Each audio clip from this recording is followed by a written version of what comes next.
எஸ்எஸ்சியோட GT exam 2026 நீங்கள் எழுத போறீங்கன்னா இந்த வீடியோ கண்டிப்பாக பாருங்க. இதில் ஸ்டூடெண்ட்டுக்கு ஒரு 2 டவுட் இருந்தது, அதை மட்டும் நான் கிளாரிட்டி பண்ணிடுறேன். மொதல் டவுட்டு சார், செலெக்ஷன் போஸ்ட் இப்போ ரீசெண்டாக ரிலீஸ் பண்ணதில் செக்ஷனல் டைமிங் அந்த மாதிரி வச்சுருக்காங்க சார். இது ஜிடிக்கும் இந்த மாதிரி பேட்டர்னில் வருமா வராதா அப்படின்னு ஒரு கேள்வி ஜிடியில் கேட்க மாட்டாங்க. ஏன்னா ஜிடியோடது பழைய நோட்டிஃபிகேஷன். இந்த செலெக்ஷன் போஸ்ட் என்பது இந்த வருஷத்தோட புதுசாக கொண்டு வந்திருக்காங்க. இனிமே எஸ்எஸ்சியோட எக்ஸாம் இருக்கும் பார்த்தீங்களா, அதாவது 2027ஓட ஜிடி எக்ஸாம் வரும்போது அப்போ மேபி என்ன பண்ணாலும் இந்த மாதிரி செக்ஷனல் டைமிங் கொண்டு வரலாம். பட் 2026ஓட ஜிடிக்கு செக்ஷனல் டைமிங் கிடையாது. இதனால ஒரு அட்வான்டேஜ் அண்ட் டிஸ்அட்வான்டேஜ் என்னன்னு கேட்டீங்கன்னா, அட்வான்டேஜ் பெருசாக கிடையாது, ஆனால் டிஸ்அட்வான்டேஜ் ரொம்பவே இருக்கும். ஏன்னா இப்போ ஆல்ரெடி ப்ரிப்பேர் பண்ணுற ஸ்டூடெண்ட், அதாவது ஜிடிக்கு ப்ரிப்பேர் பண்ண ஸ்டூடெண்ட், நீங்கள் என்ன பண்ணலாம் அப்படின்னா டைம் அலோகேட் வந்து உங்கள் இஷ்டத்துக்கு நீங்கள் பண்ணிக்கலாம். அதாவது எனக்கு ஒரு சப்ஜெக்ட் வந்து ரொம்ப வீக்காக இருக்குது, அதிகமாக டைம் எடுக்கணும், அதுக்கு அதிகமான டைம் என்ன பண்ணலாம்னா நீங்கள் அலோகேட் பண்ணலாம். மோஸ்ட்லி நம்ம எல்லாருமே மேத் சப்ஜெக்ட் இருக்குது பார்த்தீங்கன்னா, இதுக்கு தான் அதிகமான டைம் வந்து கொடுப்போம். ஏன்னா அதுக்கு நிறையா வந்து என்னென்னா ஃபார்முலா இருக்கும், அது எல்லாத்தையும் ஓப்பனே அடித்து நம்ம சால்வ் பண்ண வேண்டியது இருக்கும். ஸோ இது என்ன அப்படின்னு பார்த்தீங்கன்னா, ஒரு ஐடியா கொடுக்குறேன், என்ன மாதிரி நீங்கள் டைம் அலோகேட் பண்ணலாம். அந்த மாதிரி அலோகேட் பண்ணீங்கன்னா ப்ராப்பராக உங்களால் என்ன பண்ண முடியும், எல்லா டாப்பிக்கையும் உங்களால் கை வைக்க முடியும். ஏன்னா நிறையா ஸ்டூடெண்ட் நான் வந்து சொல்லி கேட்டிருக்கேன், சார் நான் வந்து எக்ஸாம் எழுதுனேன், கடைசி ஒரு 10 கொஸ்டின் பார்க்கவே முடியல இப்படிலாம் சொல்லுவாங்க. அது என்னன்னா அவங்க ப்ராப்பரான ஒரு ஸ்ட்ராட்டஜி போயிட்டு இருக்க மாட்டாங்க, இந்த மாதிரி ஒரு டைம் அலோகேட் பண்ணியிருக்க மாட்டாங்க. ஸோ இது என்ன அப்படின்னா ஒரு ஓவரால் ஐடியாக்காக சொல்கிறாங்க.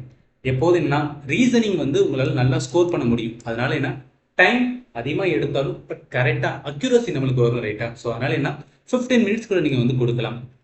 மேத் இருக்கு பார்த்தீங்களா, அதுக்கு 20 மினிட்ஸ் வந்து நீங்கள் எடுக்கணும். ஏன்னா நிறைய ஃபார்முலா அப்ளை பண்ணி நிறைய அடிச்சு வர்றதுக்கான டைம் எடுக்கும்.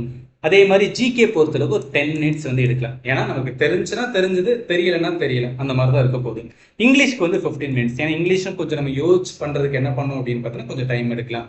இப்போ டார்கெட்டான அட்டம்ப்ட் பாருங்களேன், ரீசனிங்கில் 18லேருந்து 20 கிட்ட எல்லாராலையும் ஸ்கோர் பண்ண முடியும். மேத் வந்து 15லேருந்து 18. ஏன் கம்மியாக கொடுத்துருக்கேன்னா, ஏன்னா நிறைய ஸ்டூடெண்ட்டுக்கு வந்து மேத்தில் கொஞ்சம் ட்ரிக்கியாக பண்ணும்போது என்ன ஆகும்னா, ஓகே நம்மளுக்கு வராதுன்னு சொல்லிட்டு அடுத்து போவாங்க. அதனால 15லேருந்து 18. ஜிகே ஏன் 15லேருந்து 16னா, இப்போ டிசிஎஸ் பேட்டர்ன் கிடையாது, எடுக்யூட்டிவ் பேட்டர்னால என்ன நிறைய கரண்ட் அஃபேர் வந்து கேட்குறான். கரண்ட் அஃபேர் வரதுனால என்னன்னா ரொம்ப ரொம்ப ஃபேக்சுவலாக இருக்குது. ஸோ அதனால 15லேருந்து 16, இங்கிலீஷும் 18லேருந்து 20.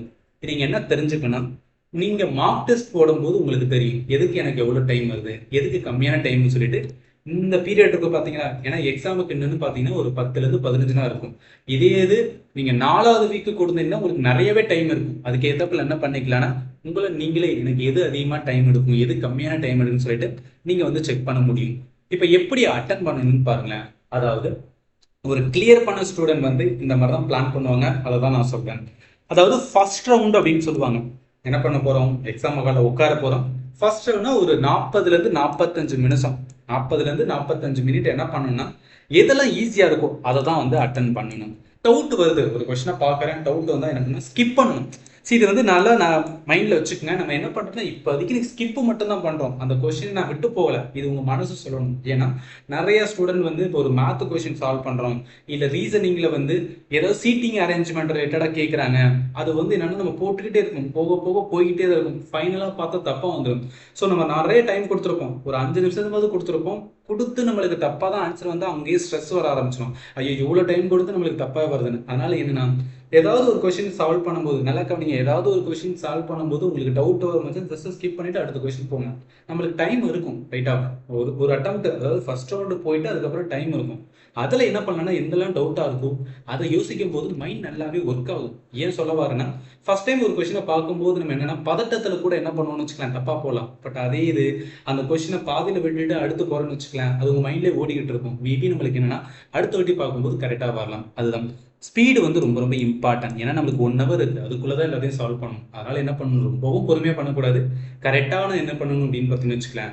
அதாவது எப்போதும் என்ன சொல்லுவாங்கன்னா, ஜிகே இருக்குங்களா, ஸோ இந்த ஜிகேவும் இங்கிலீஷ் இந்த ரெண்டை என்ன பண்ணிடணும் ஃபர்ஸ்ட் முடிச்சிடணும். ஸோ ஜிகே இங்கிலீஷை ஃபர்ஸ்ட் முடிச்சுட்டு, ஏன்னா இதை நீங்கள் வந்து என்னன்னா ஒரு 20-25 நிமிஷத்துக்குள்ள முடிச்சிடலாம். முடிச்சுட்டு பார்த்தீங்கன்னா ரீசனிங் போகணும். ஏன்னா ரீசனிங் ஏன்னா நம்மளுக்கு வந்து ஸ்கோரிங் ஏரியா, அதுதான் ஸ்கோரிங் ஏரியா. சில பேர் என்ன பண்ணுவோம்னா ரீசனிங்கை ஃபர்ஸ்ட் ஸ்டார்ட் பண்ணுவீங்க, பட் உங்களுக்கு எது கம்ஃபர்டபுளோ அது மாதிரி பண்ணுங்க.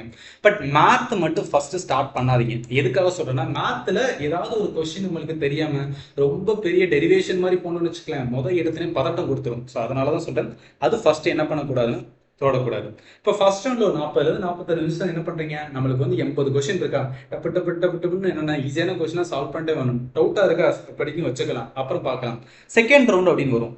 செகண்ட் ரவுண்ட்ல என்ன எதெல்லாம் டஃப்பான ஃபீல் ஆகும். சரி இது எப்படி சார் சொல்றீங்க, எனக்கு இந்த கொஸ்டினை பார்த்தா டஃப்பா இருக்கும், இந்த கொஸ்டினை பார்த்தா ஈஸியா இருக்கும்னா இதுதான் என்ன பண்ணிருக்கணும்னா நீங்க ஆல்ரெடி வந்து டெஸ்ட் எடுத்துருக்கணும். ஸோ டெஸ்ட் எடுக்கணும், நிறைய கொஸ்டின்ஸ் வந்து சால்வ் பண்ணணும். இதன் மூலம் உங்களால புரிஞ்சுக்கிற முடியும் எந்த கொஸ்டின் ஈஸியா இருக்கும், எந்த கொஸ்டின் டஃபா இருக்கணும்.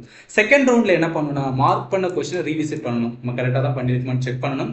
அண்ட் மேத் ஸ்லோவா என்ன பண்ணலாம் சால்வ் பண்ணலாம். கடைசியில வந்து உங்களுக்கு 15 நிமிஷம் இருந்தாலும் அதுல நீங்க என்ன பண்றீங்கன்னு வச்சுக்கலாம், ஒரு மேத்ல ஒரு 15 கொஸ்டின் இல்ல 12 கொஸ்டின் போட்டிருக்கீங்க. மிச்சம் இருக்கிற கொஸ்டின் பார்க்கும்போது உங்க மைண்ட் என்ன சொல்லணும், ஓகே ஒரு 12 கொஸ்டின் போட்டோம் கரெக்டா, இன்னும் மிச்சம் இருக்கிற கொஸ்டின் நம்ம பொறுமையா பண்ணலாம் அப்படின்னு வந்து உங்க மைண்டே ஏத்துக்கணும். பொறுமையா உங்க மைண்ட் யோசிக்கும் போது தப்பு பண்ண மாட்டேங்க. அதுக்காக தான். ஸோ எல்லாமே என்னன்னா கவர்மெண்ட் எக்ஸாம் பொறுத்தவரைக்கும், அது எஸ்எஸ்சி எக்ஸாம் பொறுத்தவரைக்கும் எல்லாமே மைண்ட் கேம் தான். உங்க மைண்ட் எந்த அளவுக்கு காமா இருக்கும் அந்த அளவுக்கு உங்களால் என்ன பண்ண முடியும்னா ஸ்கோரை வந்து இம்ப்ரூவ் பண்ண முடியும்.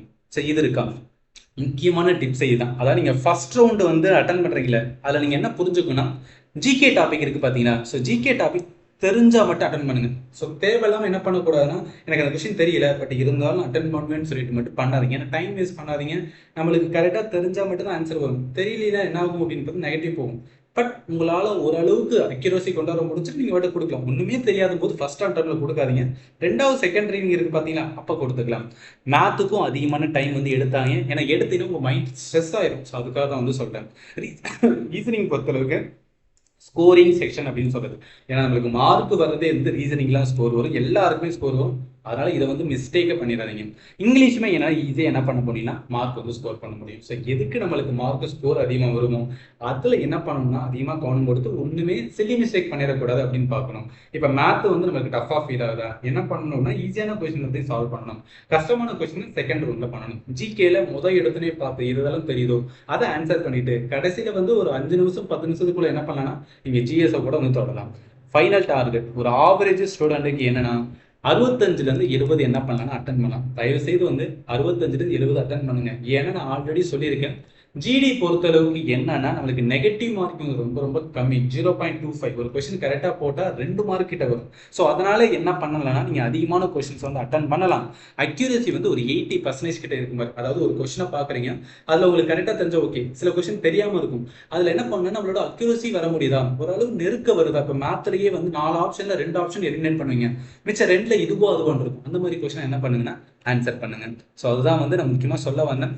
அண்ட் கம்ப்ளீட்டாக நான் மேத்துக்காக வந்துருன்னா ஒரு கோர்ஸே வந்து கம்ப்ளீட் பண்ணுறேன். ஜஸ்ட் டெடிகேட்டட் ஃபார் வந்து எஸ்எஸ்சி ஜிடி எக்ஸாமுக்கு மட்டுமே வந்து இந்த கோர்ஸை எடுத்துருந்தேன். உங்களுக்கு டைம் இருந்துச்சுன்னா இதை பாருங்க, நான் ரிவிஷனுக்கு ரொம்ப பர்ஃபெக்டாக இருக்கும். அதே மாதிரி வந்துடுனா ஜிகே. ஸோ ஜிகேவும் வந்துன்னா ஒவ்வொரு இதுலையும் எப்படி கேட்குறாங்க, ஏன்னா நிறைய ஸ்டூடெண்ட்டுக்கு சயின்ஸில் வந்துன்னா பிரச்சனையாக இருக்கும், அதில் எப்படி கேட்டிருக்காங்க, என்ன ப்ரிப்பேர் பண்ணணும்னு சொல்லிட்டு தெளிவாக சொல்லியிருப்பேன். அண்ட் ஸ்ட்ராட்டஜிக்கையுமே வந்து நான் சொல்லியிருப்பேன். ஸோ இதெல்லாமே பாருங்க. சப்போஸ் உங்களுக்கு ஏதாவது டவுட் இருந்துச்சுன்னா இந்த வீடியோட கமெண்ட்ல வந்து என்ன பண்ணுங்கன்னா மென்ஷன் பண்ணுங்க. ரெண்டாவது ஸ்டூடெண்ட்டுக்கு என்ன டவுட்னா, சார் நான் ஸ்லாட் புக்கிங் வந்து பண்ண மறந்துட்டேன், எனக்கு வந்து என்னன்னா எக்ஸாம் டேட்டு வருமா வராதா அப்படின்னு ஒரு கேள்வி வந்துச்சு. நல்லா கவனிங்க, நம்மளால அக்யூரேட்டா சொல்ல முடியாது. சிலவட்ட என்ன பண்றாங்கன்னா ஸ்லாட் புக்கிங் பண்ணாட்டாலுமே என்ன பண்றாங்கன்னா எஸ்எஸ்சி அவங்களே வந்துன்னா ஒரு புக் பண்ணிட்டு அதை ஆட்டோமேட்டிக்காக அவங்களே ஃபில் பண்ணிட்டு ஒரு டேட்டு எக்ஸாமுக்கான டேட்டை விட்டுறாங்க. பட் சில எக்ஸாம் ஜிடி எம்டிஎஸ் இருந்து பார்த்தீங்கன்னா எஸ்எஸ்சி எம்டிஎஸ்லாம் வந்து ஸ்லாட் புக்கிங் பண்ணலைன்னா அவங்களுக்கு வந்து என்னன்னா ஹால் டிக்கெட்டே வர இந்த மாதிரி நடந்திருக்கு. நம்மளால அக்யூரேட்டாக சொல்ல முடியாது, யாருக்கும் வரும் வராதுன்னு சொல்ல முடியாது. பட் இப்படி இருந்திருக்கு. பட் மோஸ்ட்லி என்ன அப்படின்னு பார்த்தோன்னு வச்சுக்கோங்க, செல்ஃப் ஸ்லாட்டாகவே என்ன ஆகிடும்னா உங்களுக்கு எக்ஸாம் டேட் வந்து வரலாம். ஸோ அதனால ஒரி பண்ணாதீங்க. ஃபோக்கஸ் எல்லாமே என்ன பண்ணுங்கன்னா ரிவிஷன் எப்படி பண்ண போகிறோம், எப்படி நம்ம ஸ்கோரை இம்ப்ரூவ் பண்ண போகிறோம். எல்லாருக்குமே ஸ்கோர் வரும், ஜிடியில் ஸ்கோர் வராமல் இருக்காது. ஆனால் அதில் எவ்வளோ ஹையாக வருதுதான் மேட்ருங்க. 80க்கு மேலே வருதா, இல்லை 90க்கு மேலே வருதா, இல்லை 100க்கு மேலே வருதா, இதை தான் நம்ம பார்க்கணுமே தவிர இன்னுமே எனக்கு வந்து என்னன்னா கம்மியாக தான், அதாவது 30-40 தான் வருது, 50-60 தான் வருது, அதை பற்றி யோசிக்காதீங்க. இருக்கிற டாப்பிக்கில் நமக்கு ஸ்கோர் ஒரு நல்லா ப்ரிப்பேர் பண்ணிதான். என்னென்ன டாப்பிக்லாம் நம்ம படிக்காமல் இருக்குமோ அது எல்லாத்தையும் ரிவிஷன் பண்ணுங்க. ப்ராப்பர் ரிவிஷன் ரொம்ப ரொம்ப இம்பார்ட்டன்ட். ஸோ அதனால என்ன பண்ணுங்கன்னா இந்த டைம் அதுக்கு வந்து யூஸ் பண்ணுங்கள். அண்ட் முடிஞ்ச அளவுக்கு என்ன பண்ணுங்கன்னா மார்க் டெஸ்ட் எடுங்க. செக்ஷனல் டெக்ஸ்ட் அந்த மாதிரி எடுக்காமல் மார்க் டெஸ்ட் எடுங்க. ஏன்னா மார்க் டெஸ்ட் எடுக்கும்போது தான் வந்து உங்களால் என்ன பண்ண முடியும்னா எதில் நான் தப்பாக இருக்கேன் அப்படின்னு தெரிஞ்சுக்கிட்டு அதுக்கேற்றப்ப உங்களை வந்து இம்ப்ரூவ் பண்ண முடியும். ஸோ புரியும் நினைக்கிறேன். ஃபைனலி தேங்க்யூ ஃபார் வாட்சிங். இப்போ வேறு ஏதாவது டவுட் இருக்கலாம், எக்ஸாம் ரிலேட்டட் ஏதாவது டவுட் இருந்துச்சுன்னா அதையும் சொல்லுங்கள். அதுக்கான ஆன்சர் மாதிரி என்ன பண்ணுறேன்னா ஒரு வீடியோ போடுறேன். அண்ட் தேங்க்யூ ஃபார் வாட்சிங் and have a nice day.